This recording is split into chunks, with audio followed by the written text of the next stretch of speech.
Hola amigos, bienvenidos a su programa La Inmigración y tú, Cambiando Vidas.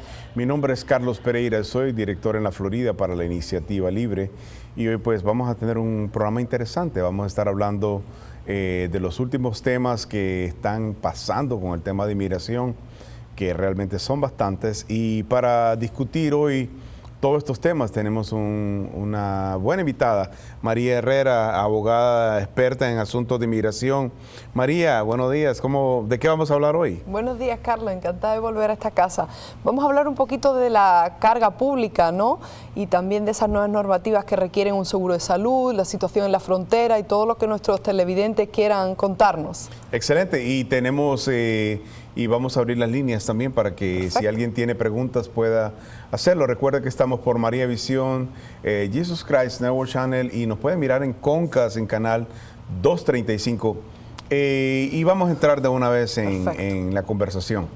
Esta semana se detuvo, mejor dicho, esta semana iniciaba un proceso donde las personas que tenían dependencia del gobierno en diferentes áreas no iban a poder hacer sus procesos de migración.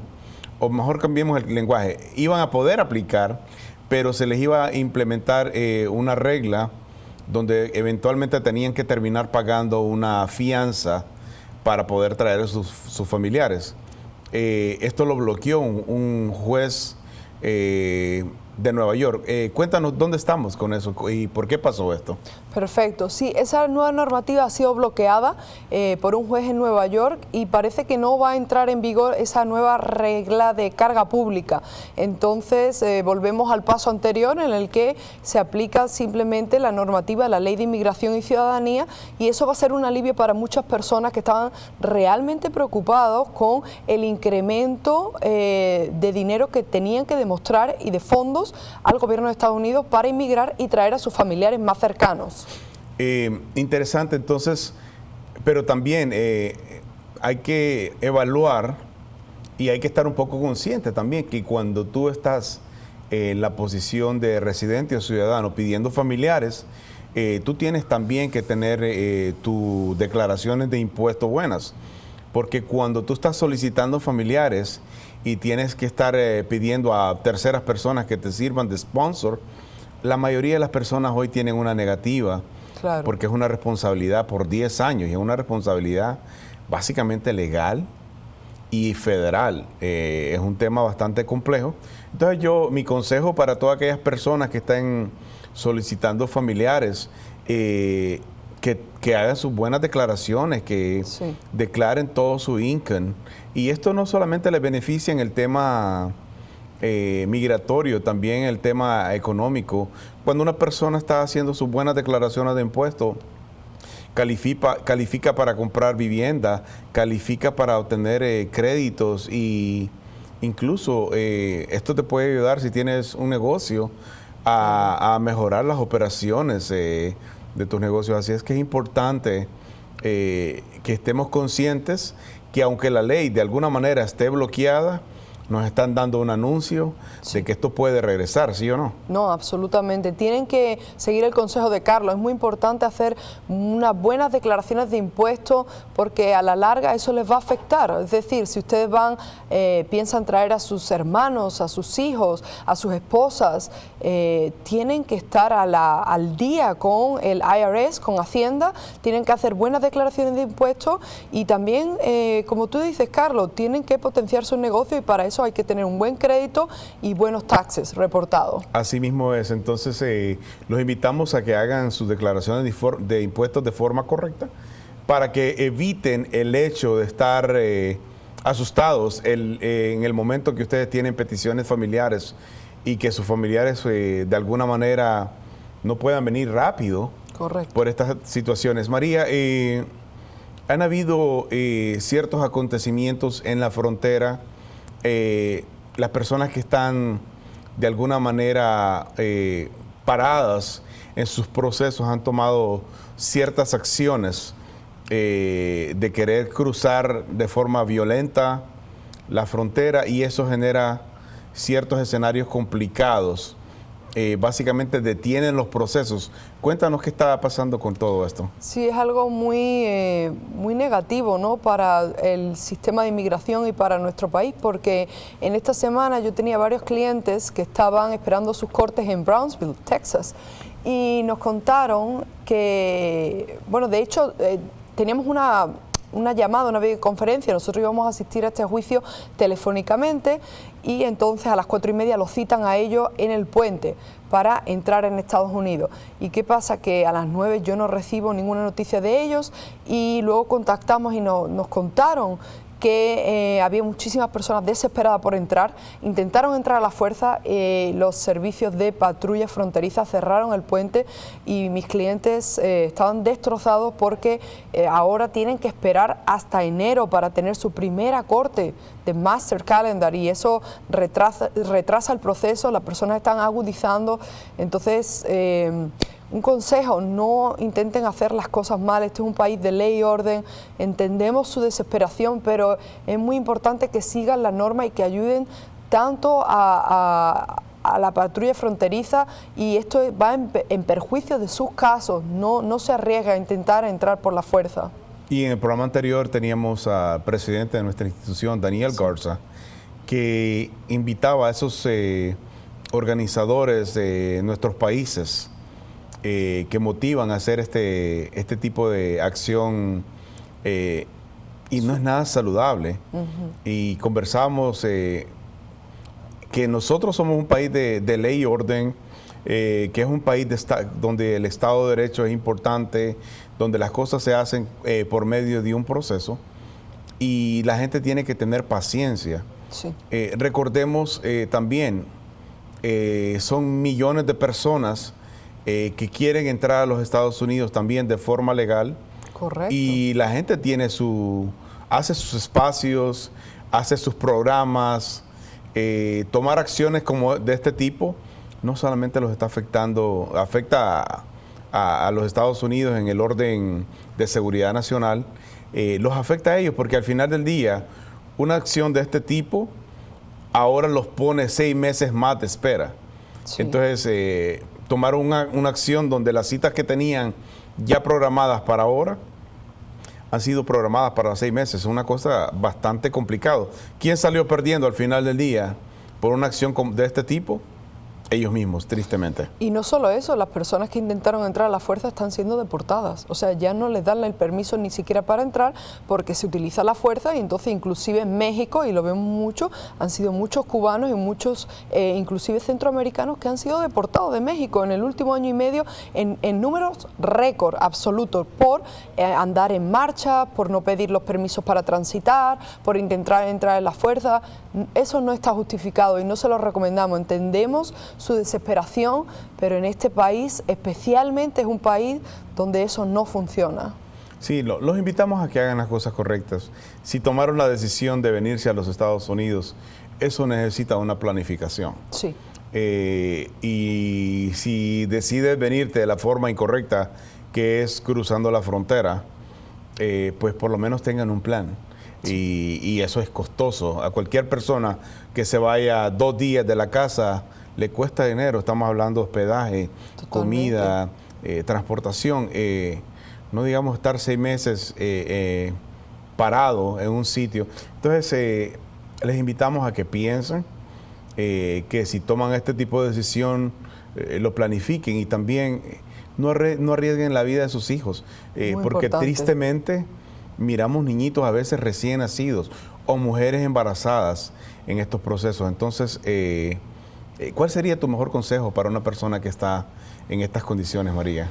Este tipo de programas ayuda mucho, Carlos. Ustedes necesitan asesoría de abogados del país de destino. Es decir, si usted va a Panamá, asesórese por adelantado, siga en redes sociales Abogados de Panamá, Costa Rica, cualquiera que sea su destino, contacten con personas que conozcan las leyes y los requisitos de entrada ordenada de un país. Si este es el destino, ustedes tienen que buscar asesoría aquí. Y un tema muy importante, Carlos, yo creo que has dado en la clave al nombrar el tema de los menores, venir con menores. Vemos que se ha bloqueado también la normativa de la administración Trump que decía que no se iba a separar más a los menores. Es un tema extremadamente delicado.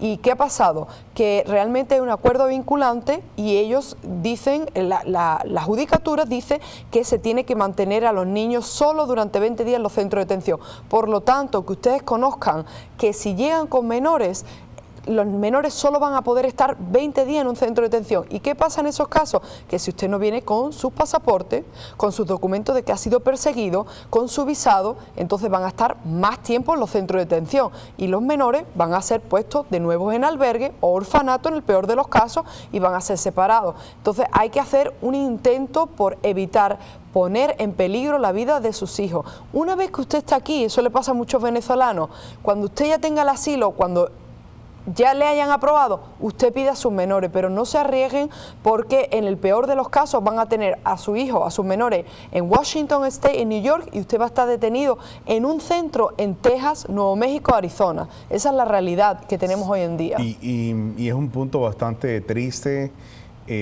Yo hace 5 años, cuando tuvimos una crisis donde vinieron 40,000 niños, para nosotros era doloroso mirar el sufrimiento primero de estos niños y luego la desesperación de estos padres queriendo tenerlos cuando ya ellos los liberaban. Pero los hijos, yo creo que no merecen eso. Yo creo que, aunque sea en nuestros países con pocas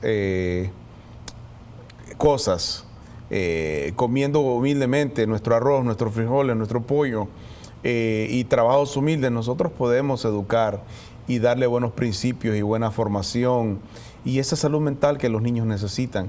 Exponer un niño a estos caminos, la vida de estos muchachos no va a ser igual nunca. Yo creo que le estamos adelantando su proceso de madurez y yo creo que estos niños no vuelven a ser niños como merecen y como dice el Acta de Protección del Menor a nivel mundial. Claro. Deja que el niño estudie, que corra, que juegue, que disfrute, que tenga salud. Ese es el derecho del niño. No arriesgarlo de esta forma, ni tampoco son mercancía, porque también hemos escuchado una cantidad de casos enormes donde son alquilados o prestados para poder cruzar esa frontera. Es un caso triste. ¿Has escuchado escenarios así, María? Sí, he tenido clientes donde inmigración se ha negado a, digamos, poner en libertad a la madre, el niño, porque entienden que no ha sido probado la relación biológica, que estos niños no son realmente sus hijos y acaban en orfanato. Y después, para que los padres en los países de origen reclamen a esos niños, imagínense, sí, el coste tan grande, el coste de abogados, el coste humano, y como tú dices, hemos visto casos de depresión y de un trato terrible hacia estos menores. Bastante triste y uno como padre, pues uno sufre por estos escenarios. De hecho, creo que hay una nueva norma, sí, donde se está haciendo exámenes de ADN. Sí, correcto. Y se está probando que cantidad de estos niños no son hijos, sí, de las personas que están diciendo que son sus padres. Sí, y tenemos otros casos que evidentemente sí son sus hijos y vienen y claro, ¿quién es uno para decirle a un padre que a lo mejor viene con su niño porque lo persiguen y lo van a matar, que no venga, pero que no es lo ideal, que digamos que lo mejor sería que ustedes llegasen, intentasen ajustar su estatus y una vez que tengan un estatus, ustedes pidan y reclamen a sus hijos, porque si no, si los van a deportar, al final ustedes están poniendo en riesgo la vida de los niños, pasando casi 1 año y medio en los centros de detención. Entonces es terrible la situación. Lo que a mí a veces me pone un poco incómodo y me molesta es el hecho de que alguien llegue a la frontera y quiere acusar a los Estados Unidos de esta situación. Sí. Los Estados Unidos no son culpables de esta situación. Yo creo que los culpables son sus dirigentes, sus presidentes, su Congreso, su sistema de seguridad, porque no están trabajando para brindarle lo que usted como ciudadano de estos países merece. No tienen un plan para poder asegurarle a la gente que nadie le va a quitar la vida. no tienen un plan para asegurarle que esa persona tiene el derecho a ser feliz, porque es un derecho ser felices también y buscar nuestras oportunidades. Nuestros países no tienen un plan para estas personas. Por lo contrario, yo creo que a veces los usan de carnada, Claro, pensando claro. que una vez que estas personas lleguen a los Estados Unidos, lo que van a hacer es mandar remesa. ¿Y a dónde termina esta remesa? Termina en manos del mismo gobierno. Entonces es una cuestión bastante crítica. No es justo que a veces critiquen los Estados Unidos por no hacer un proceso y lo acusen de sus culpas, cuando realmente a quien tendrían que reclamarles a sus países por no tomar acciones en este tipo de acto. Regresando al tema de la dependencia, ¿qué fue lo que se bloqueó? ¿Qué beneficios son los que hacen a una persona caer en la dependencia, María? Sí, bueno, esta nueva regla de carga pública consiste en que una persona no puede recibir ayuda pública durante más de un año en un periodo de 3 años.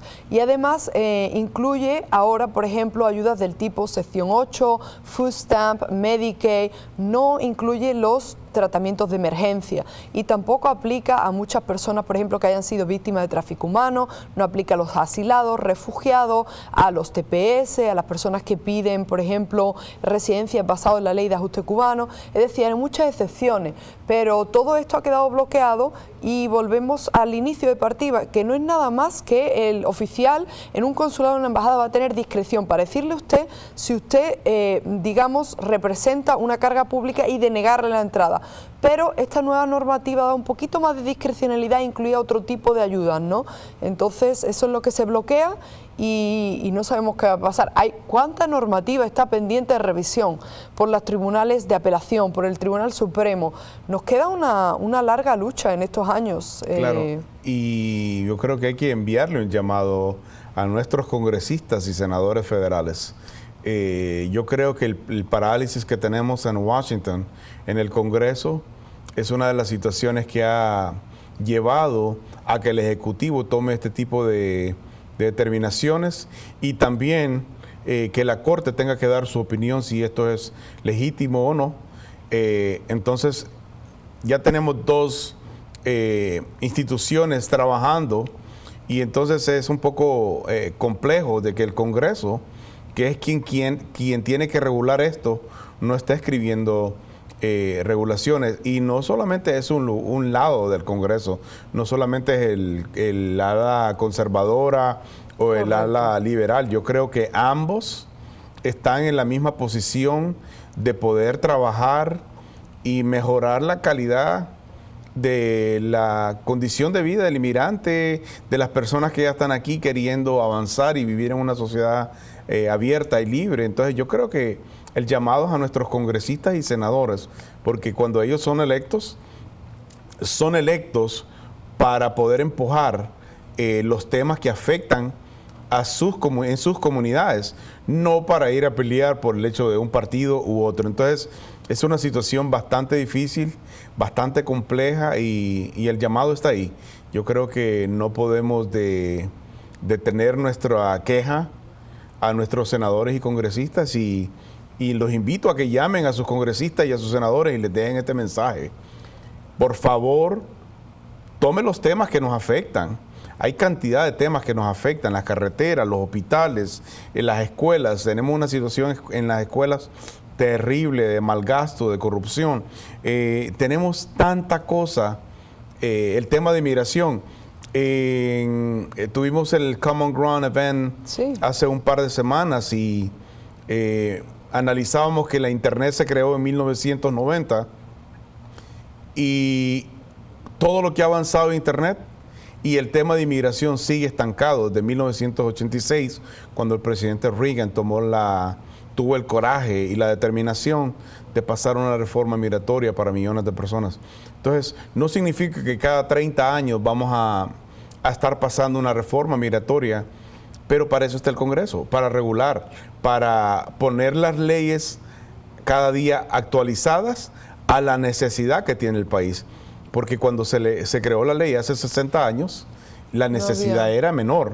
Claro. Estados Unidos ha crecido de una forma increíble y mirábamos también en el Common Ground que solo en Miami 240,000 negocios han sido creados por comunidad hispana. Mirábamos en una ventana que grandes corporaciones han sido abiertas por inmigrantes o hijos de inmigrantes. Entonces, yo creo que tenemos que empezar a regular para que estas personas sean prósperas, para que el país sea próspero. Y hablábamos con nuestro presidente Daniel Garza el otro día y yo le decía, Daniel, nosotros vamos a ganar cuando el Congreso trabaje, pero quien más va a ganar son los Estados Unidos. Porque los Estados Unidos ganan cada vez que una persona llega a los Estados Unidos a trabajar y a ser próspera, a buscar prosperidad. Así es que se conjuga mucho con la dependencia, pero a este país no se viene a depender del gobierno, a este país se viene a luchar y a trabajar. Tú estuviste presente en el evento de Common Ground, sí, o Punto en Común. ¿Cuál es tu punto de vista de esa narrativa, de esa nueva idea que tenemos para hablar de inmigración?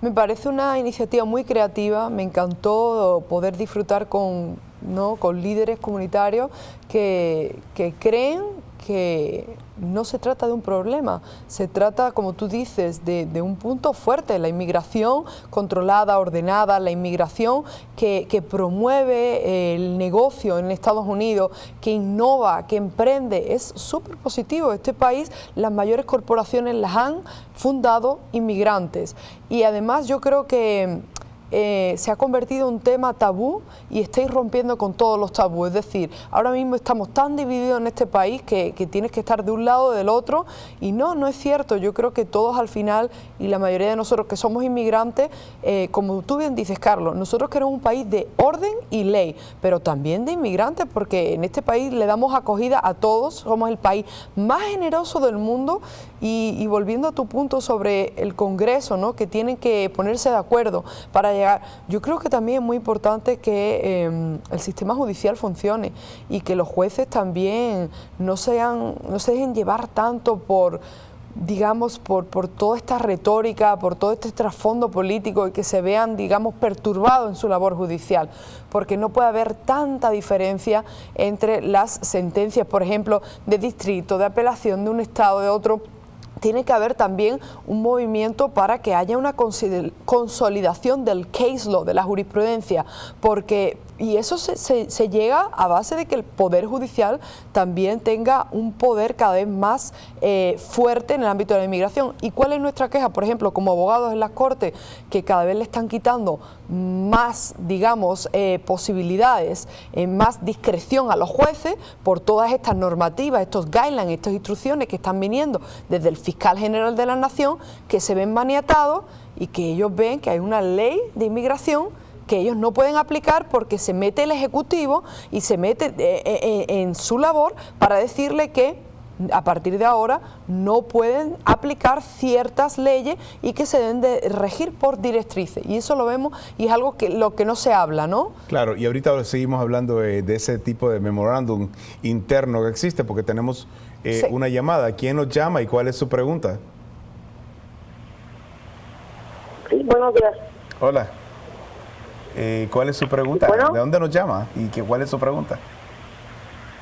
Llamo de Michoacán y mi pregunta es yo tengo un hijo que va a cumplir 21 años y estoy en México, pero me lo traje de 1 año y él no sabe hablar inglés y de ahora ya de grande ha ido 2 veces para allá, para Estados Unidos, pero ahora mi pregunta es que él me quiere pedir, pero no sé qué ocupe o se le acepte el que no habla inglés, el que no ha estado allá, no sé.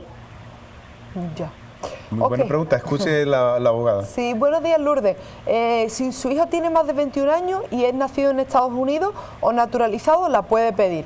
La primera petición, simplemente demostrar el vínculo biológico que usted tiene con su hijo, se demuestra a través de la partida de nacimiento de su hijo y que demuestre que usted es su madre. no necesita usted saber inglés. Una vez que la petición esté aprobada, a través del proceso consular, si usted se encuentra en México, usted puede solicitar el ajuste de estado y la Green Card. Si usted viene como turista o usted viene con otro tipo de visado, se encuentra en Estados Unidos, una vez que la petición esté aprobada, usted podrá ajustar el estatus. Le invitamos a que consulte y las reglas, la normativa online, pero también que nos siga y nos llama por teléfono si tiene otra consulta. Esperamos que esta información le haya servido, señora. Y recuerda que estamos en vivo. Muchísimas gracias. Muchísimas gracias a usted por su sintonía. Recuerda que estamos en vivo por María Visión, Jesus Christ Network Channel, y nos pueden mirar en Conca, en canal 235, y va a aparecer el teléfono en pantalla si quieren hacer llamadas y preguntar por sus casos. María, nos quedamos en los memorandos internos.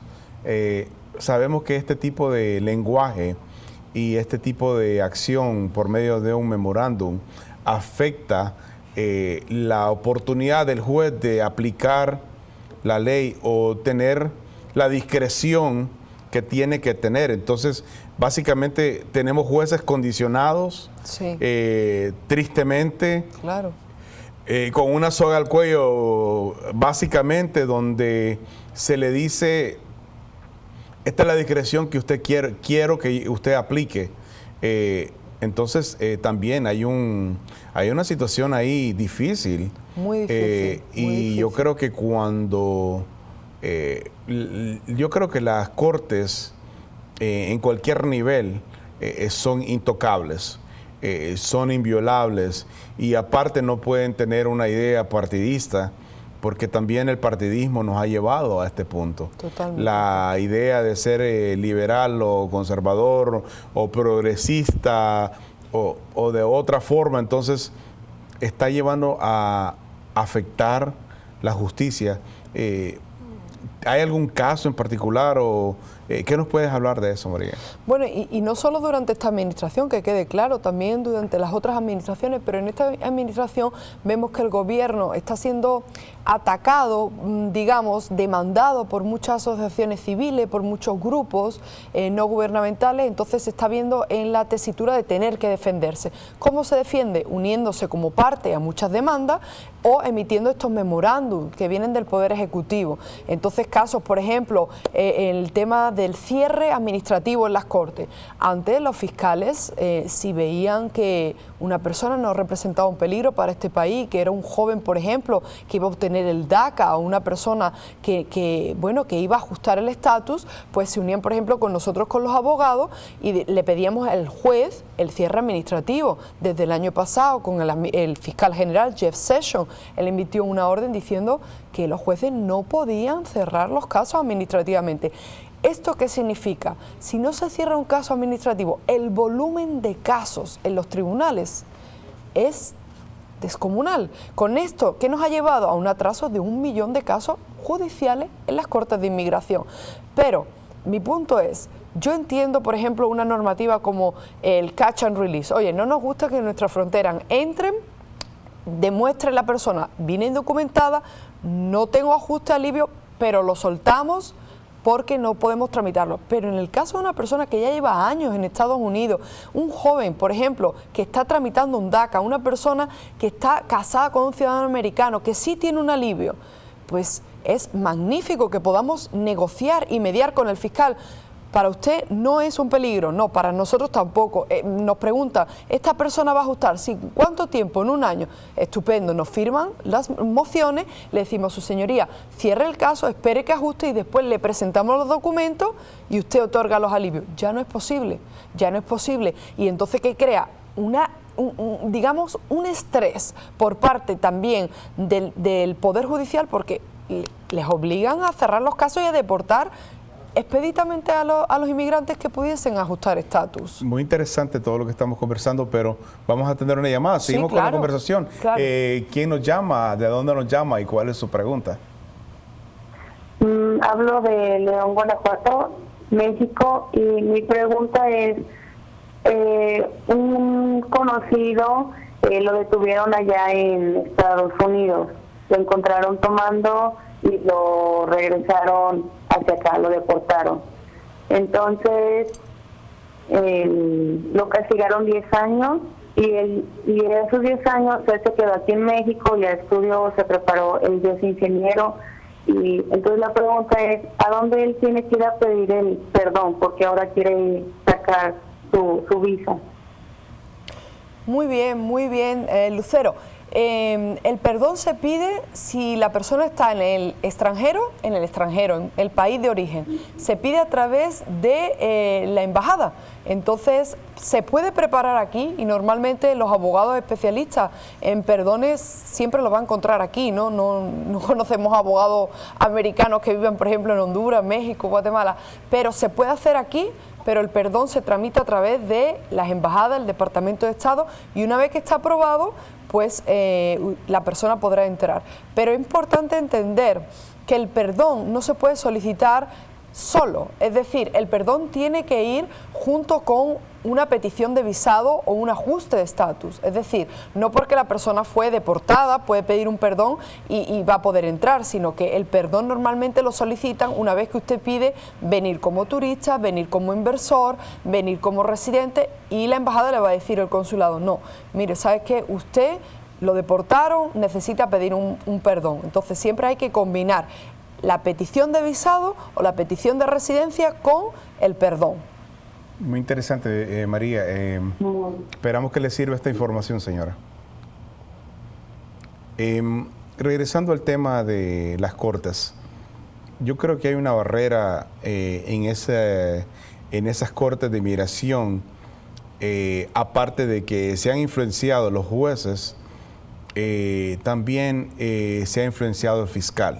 Sí. Y los fiscales tienen a veces en esas cortes una actitud totalmente negativa y la demuestran ante el abogado, y su propio body language a veces los delata con las personas que están buscando esos alivios migratorios en las cortes.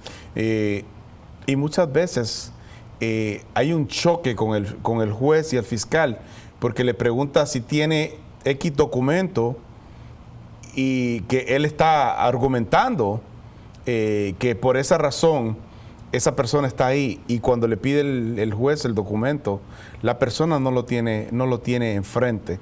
Entonces eso también afecta, y ahí es donde miramos también el memorándum que viene de los jefes de arriba diciendo que tienen que tomar cierta actitud. Entonces es bastante triste, porque yo creo que cuando una persona llega a una corte de inmigración después de tanto tiempo de espera, lo que merece es que tomen una solución rápido. Yo entiendo que a veces claro, el cliente más bien espera que tomen más tiempo porque no tiene las documentaciones o los argumentos, pero estamos mirando también esa barrera. Los fiscales tienen una actitud terrible. No sé si a ustedes les pasa, pero yo he visto cómo tratan a los abogados y cómo miran al cliente, lo miran como un enemigo de los Estados Unidos. Bueno, es que es su rol, ¿no? Su rol es, los fiscales pertenecen al Departamento de Justicia. El Departamento de Justicia, cuando entra una persona indocumentada, ellos lo tratan como una persona que pudiese ser un peligro contra la seguridad nacional. Pero tienes toda la razón, Carlos, esa no es la manera, porque muchas personas que están ya en las cortes de deportación son personas que llevan 10 o 12 años en Estados Unidos, que han cometido muchos de ellos delitos menores. Estamos hablando incluso de conducir sin licencia, que eso no representa, de personas que han sido acusadas por violencia doméstica por sus parejas, que luego han retirado los cargos.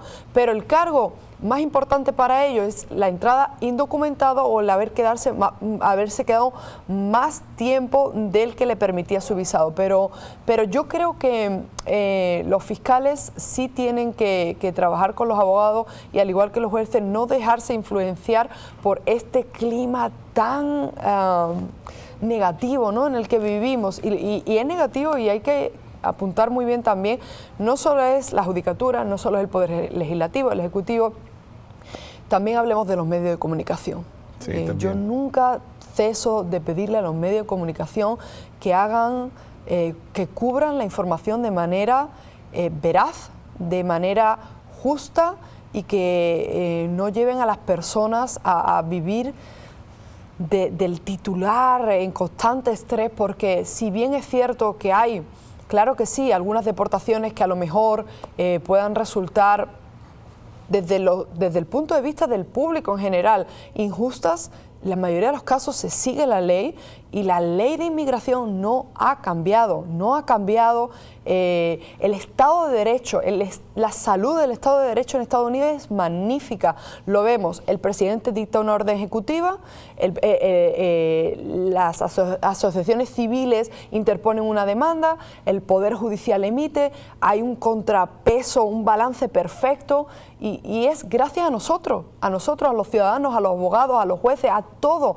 La inmigración no solo depende de la administración Trump o Barack Obama o del Congreso, depende de personas como Carlos y su institución y de eventos como Wynwood, en el que se exponen ideas, en el que se luchan por esa retórica tan negativa, ¿no? Muy importante todo esto. Y solo me toca agregar que somos al final del día seres humanos. Por supuesto. Y merecemos el trato digno y con respeto y con la igualdad de oportunidades que se le da a la persona que solicita una visa y que es bienvenido en los Estados Unidos. A pesar de que tienes dificultades en las cortes, yo creo que eso se lo merece todo ser humano.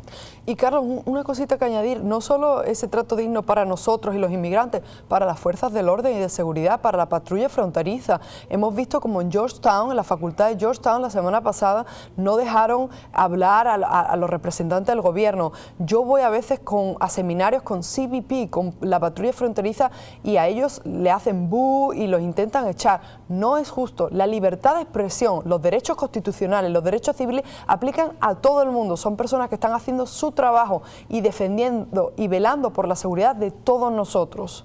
Vamos a seguir conversando porque está interesante ese punto. Ahora mismo se está de moda crear free speech zones, zonas de libertad de expresión. Yo creo que los Estados Unidos, todos los Estados Unidos y sus territorios son zonas de libertad de expresión. Pero tenemos una llamada. ¿Quién nos llama y cuál es su pregunta? Sí, buenos días. Hola. Buenos días.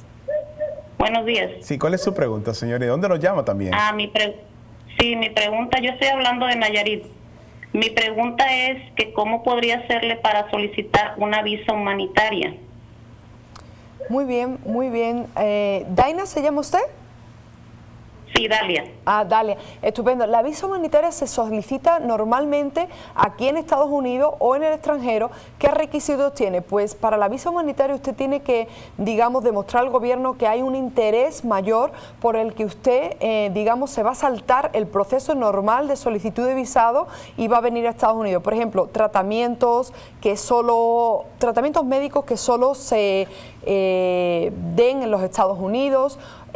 Usted es víctima de una demanda y tiene que testificar ante un tribunal. Son casos muy concretos. En nuestro caso hemos visto personas que están perseguidas en otros países y vienen a testificar en casos de derechos humanos, o personas que vienen a tratarse un cáncer o otro tipo de enfermedad, ¿no? Así es como se pide. Esperamos que le haya servido esta información, señora. Es bien complejo. También a veces una opción es nuestros congresistas y senadores. Si la persona tiene un familiar en los Estados Unidos, a veces puede ir a visitar a estos congresistas y senadores locales y ellos le pueden ayudar también a agilizar un trámite. Es una opción más que tienen para buscar una visa humanitaria. Estábamos hablando de un tema importante. Cuéntanos, María, ¿por qué es tan importante lo que es la libertad de expresión? Tú mencionabas que CBP fue abucheado, decimos, y no los dejaron participar.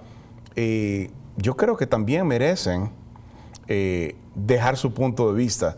Yo creo que cuando todas las instituciones se juntan con grupos civiles, grupos políticos, grupos que enforzan la ley y tenemos una conversación sana, de ahí sale algo bueno.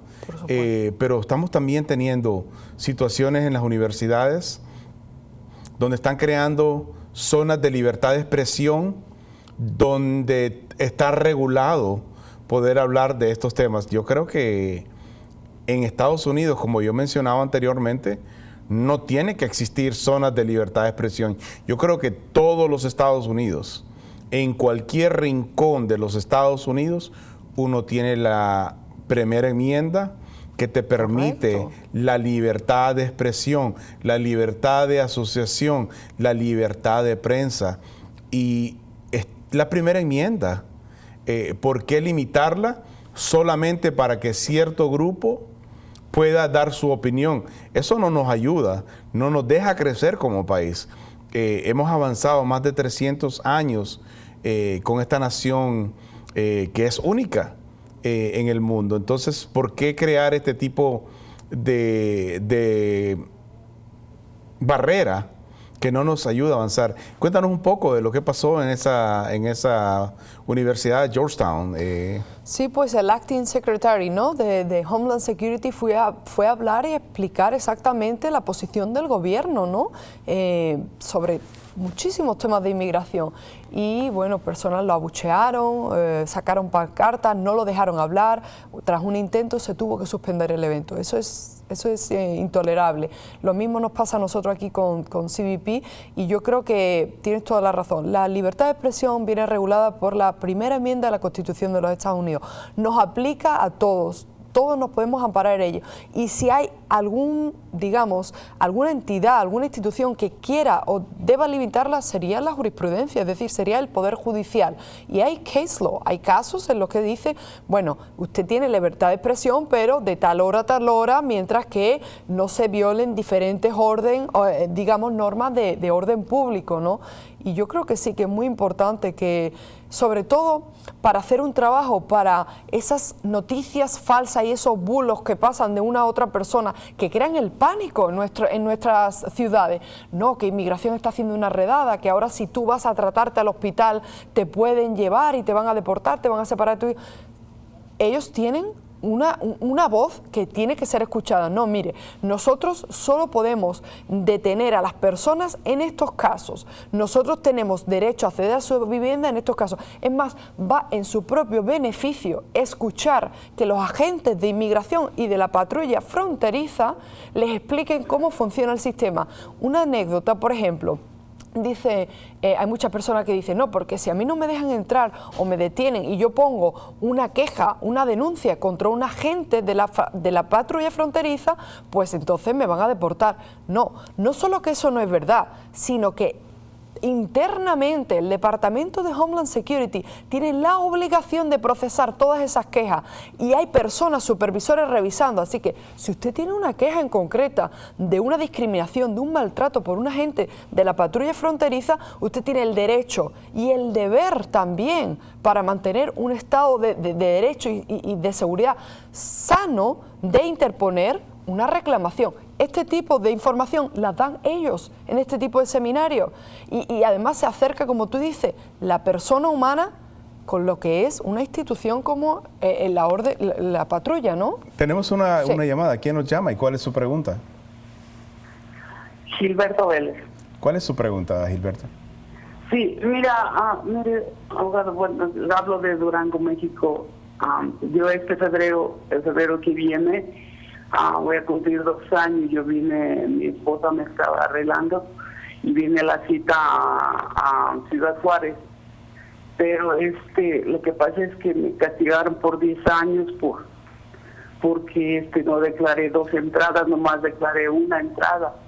Entonces, por eso me castigaron por 10 años. Ahora mi pregunta es, tengo que tramitar dos permisos, dos perdones, y si hay forma o tengo que esperar los 10 años. Muy bien. Si hay forma. Gilberta, ¿no? ¿Gilberto? Sí, sí. Gilberto, muy bien. Le invito a que nos muestre el documento, la decisión que han tomado en su caso. Tenemos que analizar qué casillas están marcadas, ver qué artículos entienden los oficiales que usted ha violado y ahí ver si podemos meter un permiso, un perdón antes y qué normativa le aplica. Nos pueden contactar, voy a dar mi teléfono para que nos contacten. Mi teléfono es el 305-680-2444. En redes sociales me pueden encontrar como María Herrera Mellado.